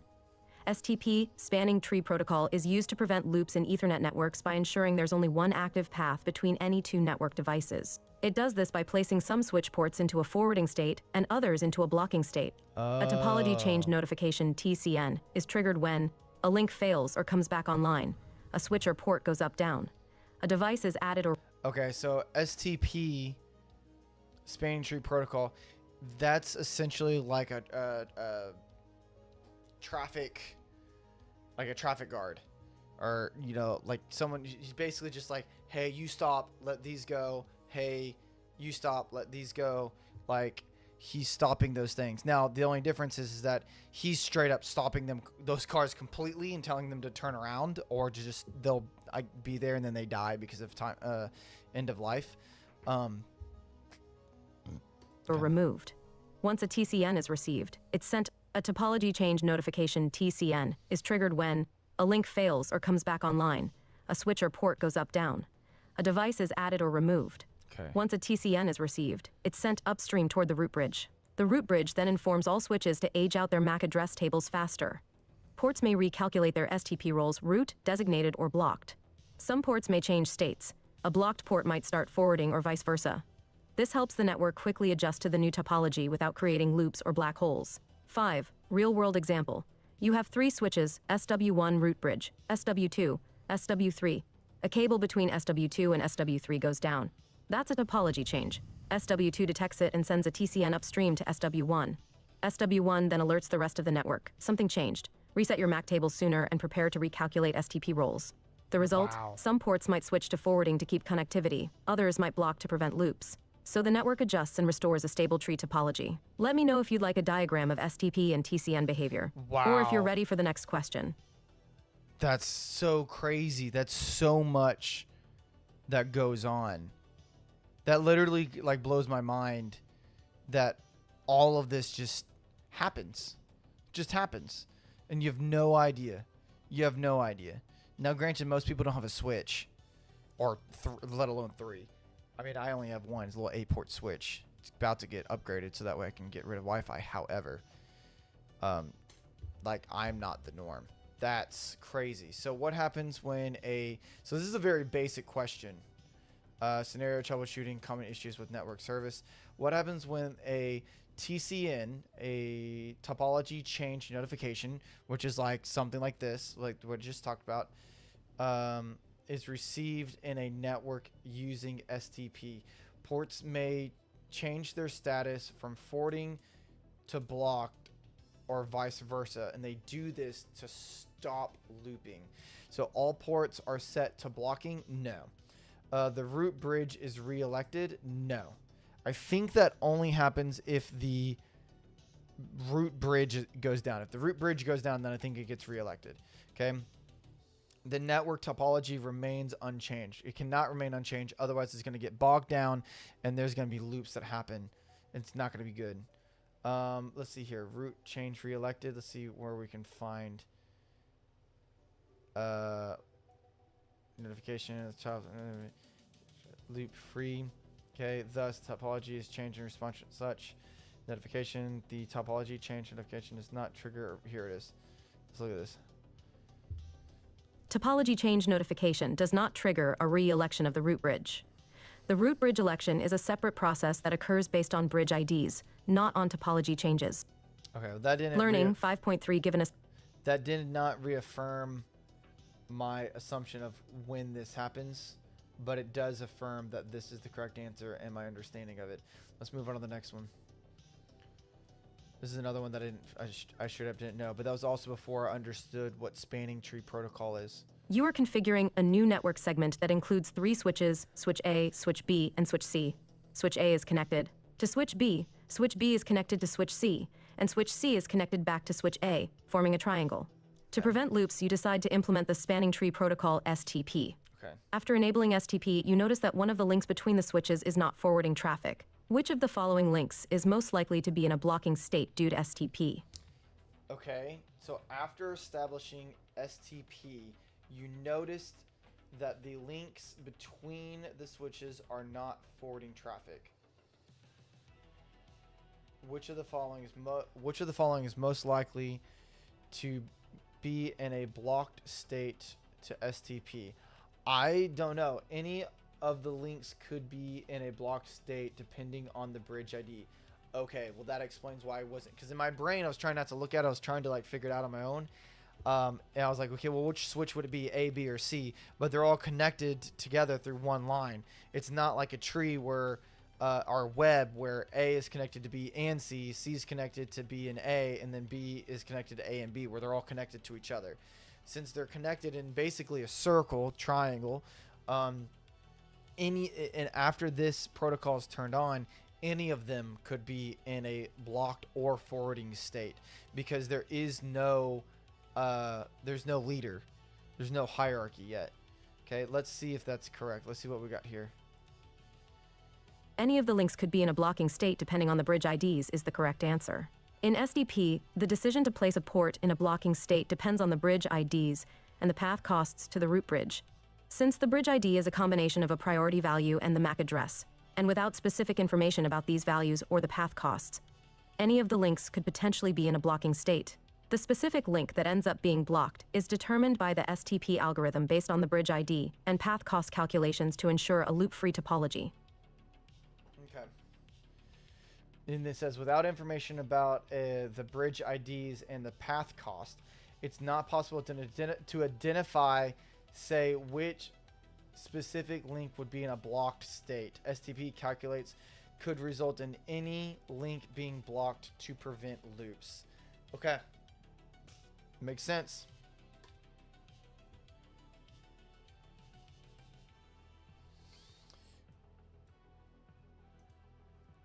What might be a symptom of a malicious attack on a DHCP server? And I said address pool exhaustion, because if it's being attacked, it's going to exhaust all of the IP addresses that it's going to give out. So frequently IP address changes, it's not going to ask for changes. That's not what it's going to do. Okay. If anything, it's going to give out bad IPs or incorrect IPs. Decreased number of DHCP requests, most likely not. Increased network speed, definitely not. That is a hard no. Address pool exhaustion. Okay, let's see what it says. Address pool exhaustion can be a symptom of a malicious attack, such as a DHCP flood where numerous fake DHCP requests are sent to the server to deplete its pool of available IP addresses, preventing legitimate clients from obtaining an IP address. Good.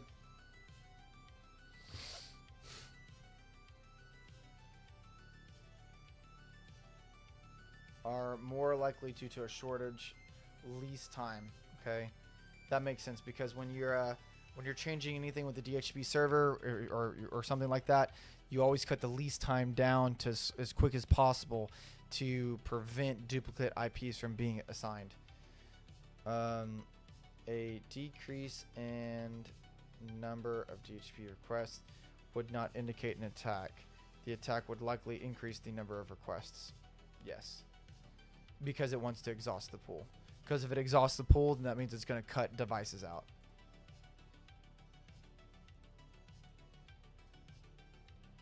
A user installs a financial software package that requires cloud access.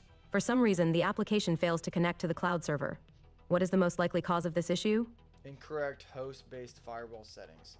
Yeah, this is one that I figured was correct as well. So user installs a software that requires cloud access. It does not imply that they cannot get access to the website, just that they can't get access to the cloud server. So that means that they're online. If they're online, it's not the incorrect time. That would be really stupid of a cloud service to have. You could only access it during certain times. Okay. Introspective services, not sure what that is. Duplicate IP address, no. Okay, let's see what it has to say about this. And I want to see the unresponsive service time. Okay, we're going to see a host-based firewall is implemented as a software application running on a host. Often rules need to be manually added to a firewall allow for applications to communicate properly. It needs a tunnel. It needs not necessarily like a VPN tunnel, but it needs a tunnel. It needs a way to get to it.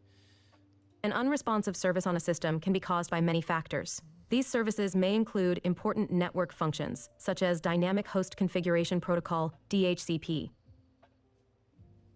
Interesting. Okay. All right. Keep going. A puppy! Recently booted computer systems at a large company are not able to access any network resources. IT investigates and finds the systems configured with automatic private IP addressing APIPA addresses. Which of the following is most likely causing the issue?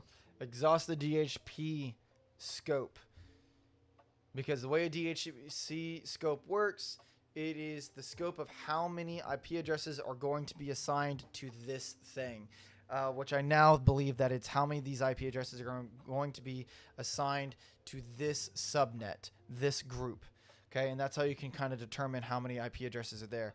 And it's very structured. It's not like you can just have like 7 IP addresses assigned to a certain subnet.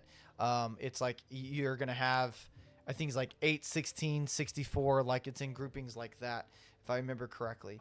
So a puppy, that means that if your computer is not assigned an IP address by the DHCP server, or it's not assigned, does not have internet capabilities, or it's not attached at all, what happens is that your computer will automatically assign its own IP address to itself, and it's usually 169 is 169 dot something dot something dot something, and that 169, that first digit, usually indicates, not usually, always, it indicates that you are on a private network of one basically.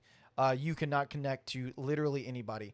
The reason it does that is so that way you could still connect your computer to another computer and use that internet, IP address, and they would be able to talk to each other. Now they're only going to be able to talk to those two devices. Are only going to be able to talk to those devices. This is how Xbox LAN parties used to work.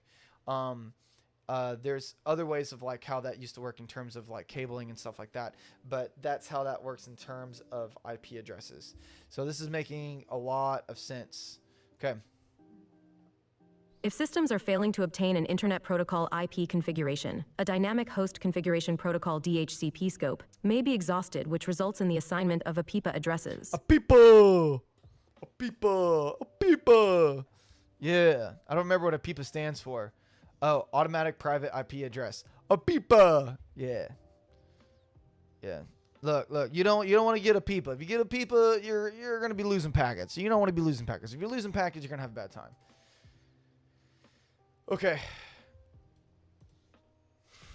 Windows workstations at a small company are not able to log on to a Windows server. Which of the following is the likely cause? Okay.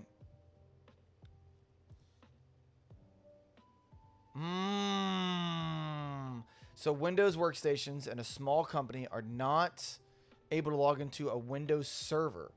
Which of the following is most likely? So that would mean incorrect system time? No. Block UDP ports? That doesn't make a lot of sense.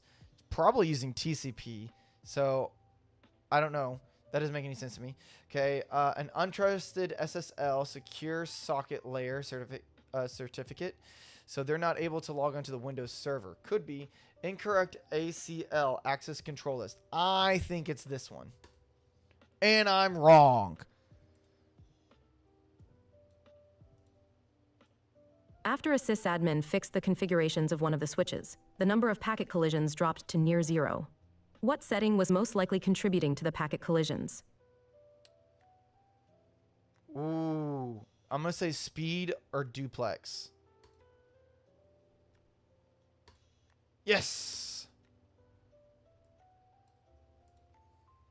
A computer system sporadically connects to network services. Which of the following is most likely causing this issue?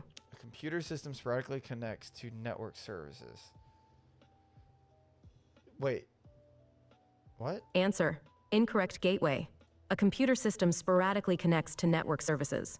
Which of the following is most likely causing this issue? Oh, okay. I took it as a different meaning. Like it was just randomly connecting to network services that were not requested, but it means that they're being requested and sometimes they're being denied and sometimes that they're being allowed. So,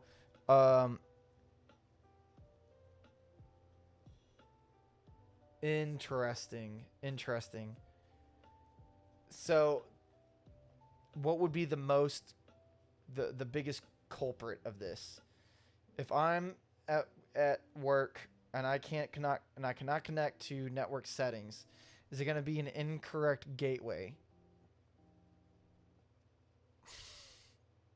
I feel like that's not the answer. A rogue DHCP server? I feel like if that was the case,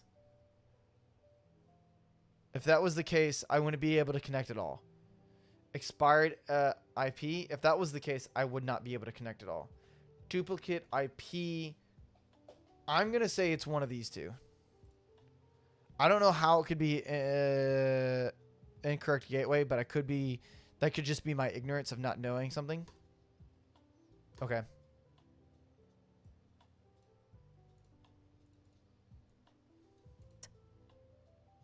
A network engineer is tasked with resolving why certain printers are inaccessible by users next to those printers. The engineer realizes that the printer's network port on the switch is not configured to the proper network.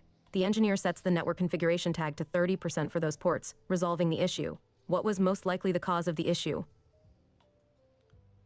The engineer sets the network configuration tag to 30 for those ports. I don't know what a configuration tag is. I think this was, from everything that we just read, it sounds like it was a DNS server issue or DNS issue. But based off of the answer of what fixed the problem is that the engineer set the network configuration tag to 30. That makes me think that it's a VLAN issue.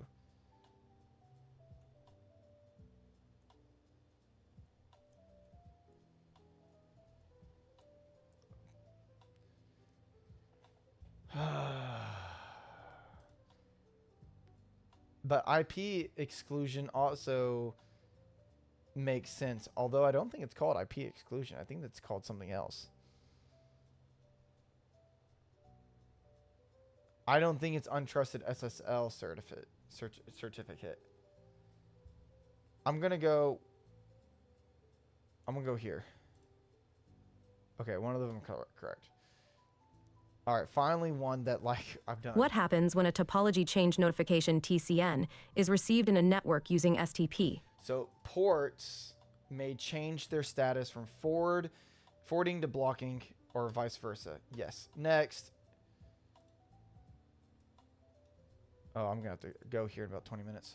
An organization asks a network consultant to assist in learning why the company's network is getting overloaded.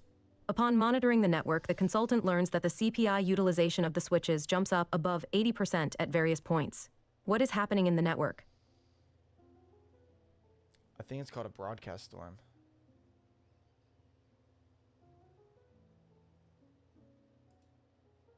If it's not broadcast storm, it's multicast flooding. Yeah.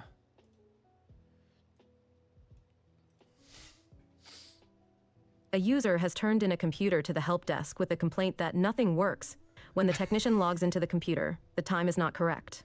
The technician knows that all domain computers pull time from the domain controller, but this occurs through which protocol? That's so funny.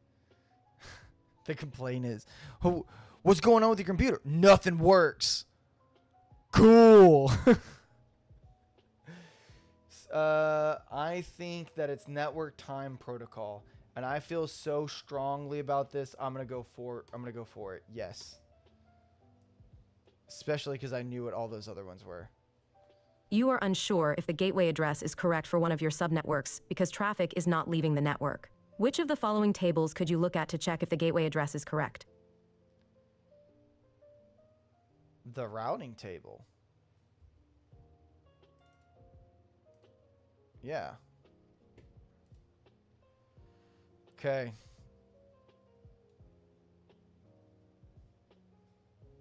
So it was incorrect time system. Windows workstations at a small company are not able to log on to a Windows server. Which of the following is the likely cause?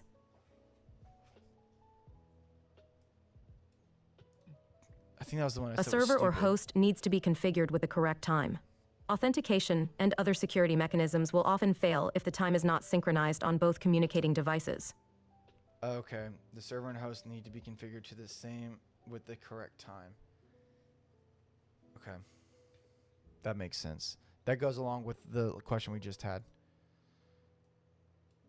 A computer system sporadically connects to network services. Which of the following is most likely causing this issue? So okay, let's see what it says. I want to know. Well, If Windows detects a duplicate Internet Protocol IP address, it will display a warning and disable the IP. Hosts with the same IP will contend to respond to ARP queries, and communications could be split between them. A system with an expired IP address may have lost connection with a DHCP server and will need to have its IP address information updated, and/or lease times should be reduced. A rogue dynamic host configuration protocol DHCP server is one that is distributing addresses to hosts and is not authorized to be on a network. A default gateway is used by a host to find routes to other networks. If a default gateway Internet Protocol IP address is incorrect, network communication will be restricted to the local subnet for the host. and it said that it sporadically is connecting. So if this was the case, then it would be stuck on the local subnet indefinitely until it was fixed. Okay. A network engineer is tasked with resolving why certain printers are inaccessible by users next to those printers. The engineer realizes that the printer's network port on the switch is not configured to the proper network. The engineer sets the network configuration tag to 30% for those ports, resolving the issue. What was most likely the cause of the issue? Okay. Incorrect VLAN. But the big vocabulary word that I don't know is configuration tag.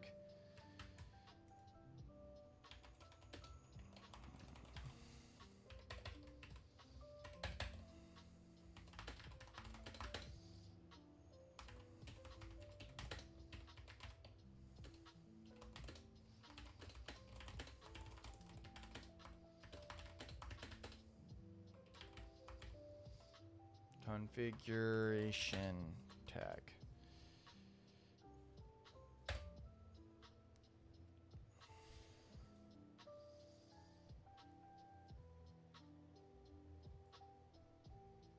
Okay, printers were on the wrong VLAN. The configuration tag.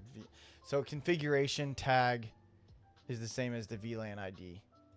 Okay. So those other systems were just not configured to the same VLAN as those printers. Okay, let's I always enjoy the analogy. Let's look at the analogy. Imagine an office building with different departments on different floors, and elevators only go to certain floors. If a printer is on floor 3 VLAN 30, but the elevator switch port it's connected to is set to floor 1 VLAN 10, no one from floor 3 can reach it, even if they're physically nearby. Okay. Changing the elevator's floor setting to 3 allows people from floor 3 to access the printer. You know what that reminds me of? That reminds me of the one level of Banjo-Tooie for the N64 where you're a washing machine and there's like all these different levels to this factory, and there's like different elevators, and certain elevators only go to certain levels and different floors of the overall like thing, and it's really stupid annoying, and out of all of the Banjo-Kazooie and Banjo-Tooie levels, that is literally the worst one and everybody hates it. Okay, that's enough of that. I'm moving on. Cool. All right, understood. Next. After a sysadmin fixed the configurations of one of the switches, the number of packet collisions dropped to near 0. What setting was most likely contributing to the packet collisions? Near 0, but it wasn't absolute 0. We only deal with absolutes here. Half duplex refers to only being able to transfer or receive one at a time. Full duplex refers to being able to transfer and receive at the same time. Having multiple devices configured differently can cause collisions. Memory refers to the component of computers that temporarily stores actively used data. Improving memory would allow larger, more intensive programs to run better. Bandwidth is the total capacity of the process network traffic, improving bandwidth and improving connecting to the internet. Okay, it makes total sense that it's duplex, speed and duplex. Okay. Next. Broadcast storm. I wanted to know the difference between the broadcast storm and a multicast flooding. An organization asks a network consultant to assist in learning why the company's network is getting overloaded. Upon monitoring the network, the consultant learns that the CPI utilization of the switches jumps up above 80% at various points. What is happening in the network? What you need to know. A broadcast storm will cause network utilization to go to a near maximum capacity, and the CPU utilization of the switches to jump to 80% or more, making the switch segment effectively unusable until the broadcast storm stops. If a switch is not multicast aware, it will treat multicast transmissions as broadcasts and flood them across all ports in the broadcast domain, consuming much bandwidth and slow down the network. If hosts are experiencing DNS issues, symptoms will include the inability to connect to a server by name, despite being accessible by IP address. The most common reason for a certificate not to be trusted is that the certificate issuer is not trusted.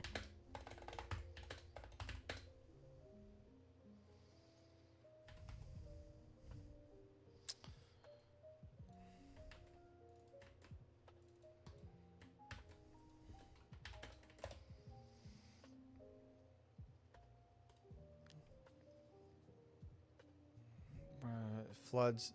So the network is experiencing broadcast storm, which floods the network with repeated broadcast traffic, overwhelming the switch. Let's look at the analogy. The analogy always makes sense for me.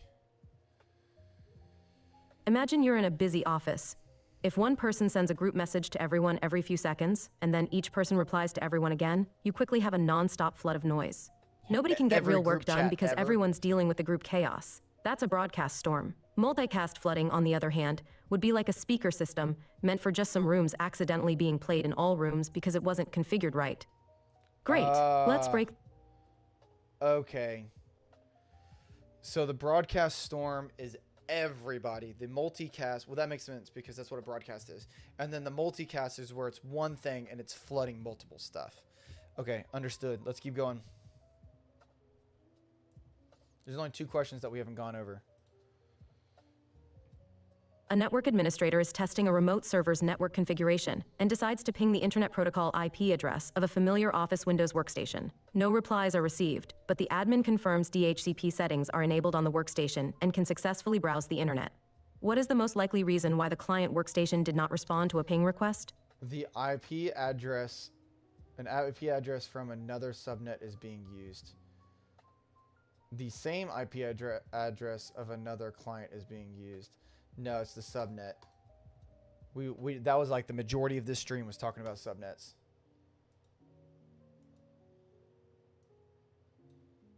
Users are reporting that they are unable to access the company's shared drives within the corporate wireless. However, if they are hardwired, they can access the shared drives. What is the most likely reason that they are having issues accessing the shared drives? We also talked a lot about DNS today as well.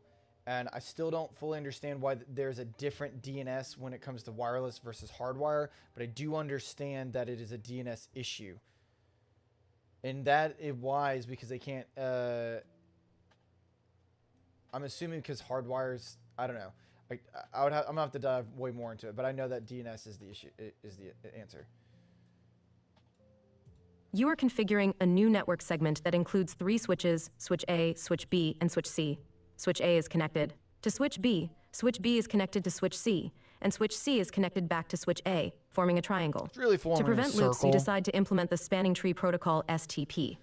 After enabling STP, you notice that one of the links between the switches is not forwarding traffic. Which of the following links is most likely to be in a blocking state due to STP? Okay, so STP is the spanning tree protocol, which stops looping, packet looping. Because look, let me trust you. Trust me, you don't want packets to be looping. You don't want to be losing. I'm losing packets. Like, you don't want to be doing that. You know what I mean?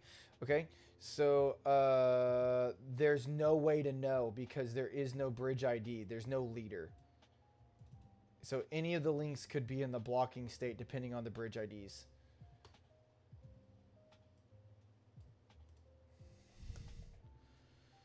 A network specialist is attempting to troubleshoot an issue where 2 systems are intermittently receiving traffic. In addition to looking for duplicate internet protocol addresses, what could be another consideration for what is causing the problem? A network specialist is attempting to troubleshoot an issue where 2 systems are intermittently receiving traffic. In addition to looking for duplicate internet protocols, IP addresses, what could be another consideration for what is causing the problem? Duplicate MAC addresses. I'm going big. I'm going for it. Oh, I'm right. Yeah.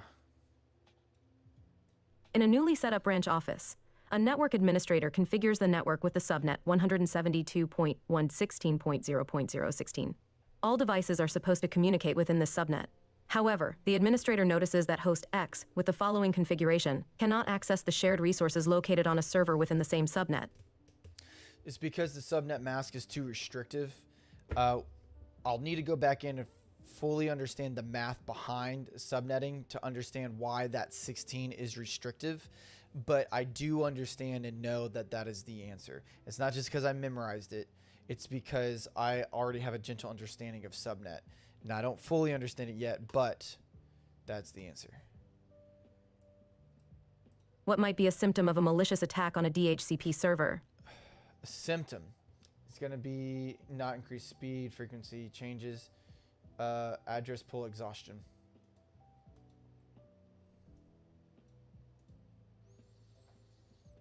A system is unable to reach any other systems outside of the local subnet. This symptom is characteristic of which problem? A system is unable to reach any other system outside of the local subnet. This system is a characteristic of what? Is it an incorrect gateway? I really feel like it's an incorrect gateway because that's what we just talked about. There was somewhere up here it just said that. Yes, it was an incorrect gateway. Because if it has an incorrect gateway, it can only talk to the local. Because it doesn't need the gateway is whatever router that all that crap goes into, so that way they can talk to people outside of the subnet, outside of like basically the intranet. Okay? Alright. I knew that. A user installs a financial software package that requires cloud access. For some reason, the application fails to connect to the cloud server. What is the most likely cause of this issue? Incorrect host-based firewall settings. Now, how do we know that it's not incorrect time? That's a really good question. Let's talk about it. So a user installs financial software. So he's installed the software and it needs to have access to the cloud. It doesn't insinuate that he doesn't have access to the WAN, just insinuates that he cannot connect to the cloud server. So how do we know it's not the correct time? It's a good question. We'll have to come back to that. My initial thing is because it's a cloud server, and the cloud server and me don't need to have the same time. But if it's an application that is in-house, the application that's in-house and my device need to have the same time.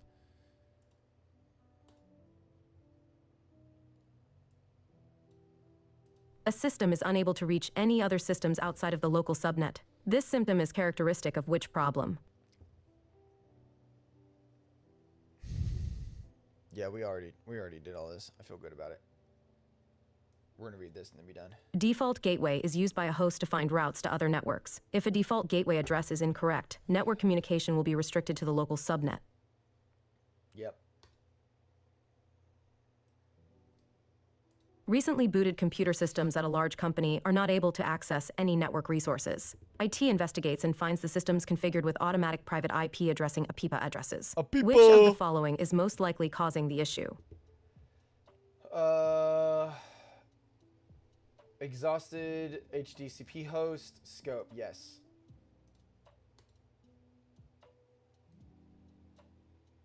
Windows workstations at a small company are not able to log on to a Windows server. Which of the following is the likely cause? Not UDP ports, incorrect system time. This is what it is. Because it's not able to, because the Windows server is local. Local meaning like within the company.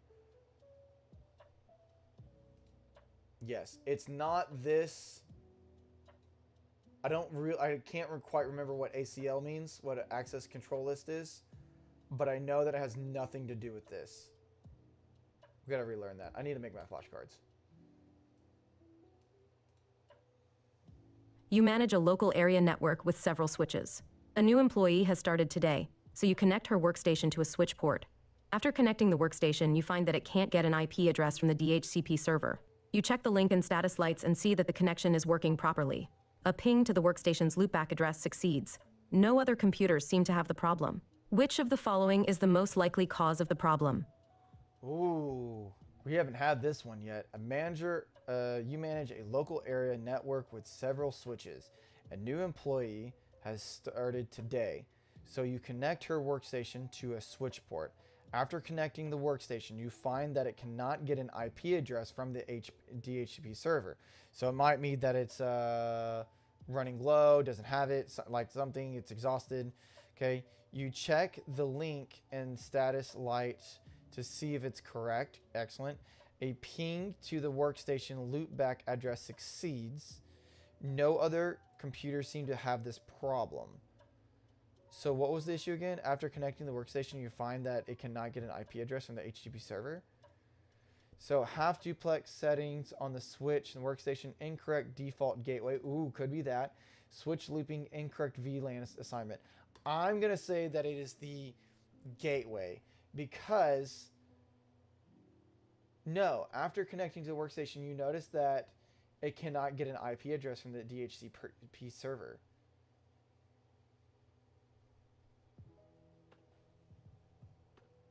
So it's an issue that it's not getting an IP address, but yet somehow, even though it doesn't have an IP address, I'm assuming it has a puppy, a ping to the workstation loopback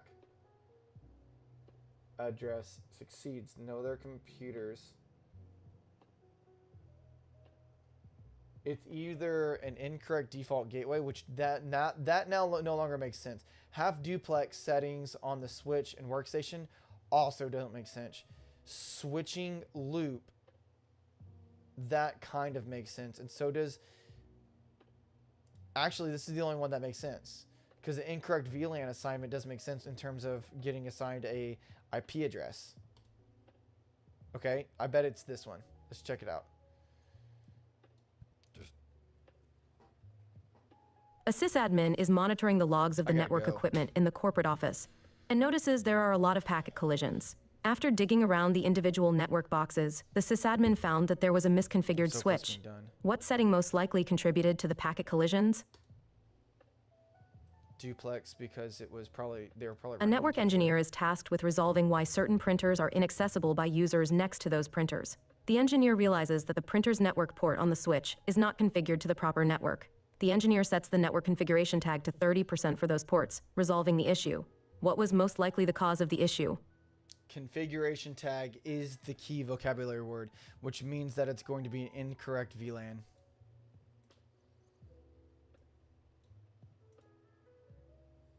A network technician observes the network Broadcast nearing storm. maximum capacity. I saw 85%. It's broadcast storm. Wow, so it was incorrect VLAN. I'm running out of time, boys. It's different from the one for the DHCP server and other devices. It's possible that unused ports on the switch were assigned to a VLAN that's different from the one used by other devices. The most likely caused by the switch port of the VLAN.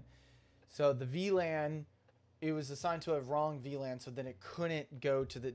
Still doesn't make sense why I couldn't make it to the DHCP server in order to get an IP address. To me, that's weird. We're going to have to accept that one and keep going because I'm running out of time. I'm going to have to go. I got to go to work. You manage a local area network with several switches. A new employee has started today, so you connect her workstation to a switch port. After connecting the... And it's just going to ask me the same thing. It's going to be... I know how this works. Okay, there's like 2 or 3 things in there that we couldn't quite figure out. 92% done. We're going to figure those things out. We got 2 sections left. I feel really, really, really good about it. I don't know what's going to pop up. Wow, dude, what is going on with my hair? Jesus. Good thing I was all small in the corner. Okay. Camera's also crooked, or is that just my... I don't know. Doesn't matter. All right. So I'm probably going to stream maybe tonight, maybe tomorrow. I'm definitely going to stream again tomorrow morning. I'm going to be doing more of this, but at night, if I'm streaming, I'm going to be playing games. I don't know if I'll be playing Halo or if I'll be playing some like old retro games or something. But if that interests you, just, you know, come check it out. Turn on notifications, subscribe, all that good stuff. I'm going to be doing a lot more of this during the day and a lot more of like games like at night. I don't know if I'll be streaming 2 times a day, but just know that's kind of how I'm divvying up my time. So yeah, if you have any questions or anything like that, feel free to comment down below or anything like that. Makala Checo, Checo Lahoy. Catch you guys later.